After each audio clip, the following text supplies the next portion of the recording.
I have no life without Jesus Christ. Hello, dear beloved brothers and sisters in Jesus Christ, and ladies and gentlemen, welcome to Scripture reading. Paul the Apostle talks about the armor of God in his letter to Ephesians chapter 6, beginning from verses 10 to 18. Finally, be strong in the Lord and in his mighty power. Put on the full armor of God so that you can take your stand against the devil's schemes.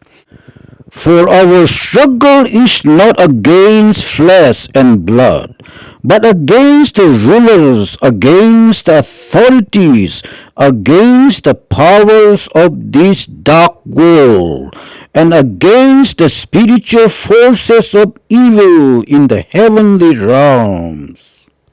Therefore, put on the full armor of God, so that when the day of evil comes, you may be able to stand your ground, and after you have done everything to stand firm then, with the belt of truth buckled around your waist, with the breastplate of righteousness in place, and with your feet fitted with the readiness that comes from the gospel of peace.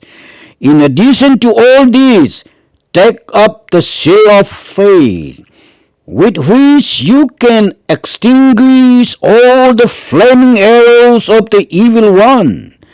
Take the helmet of salvation and the sword of the Spirit, which is the word of God, and pray in the Spirit on all occasions with all kinds of prayers and requests. With this in mind, be alert and always keep on praying for all the Lord's people.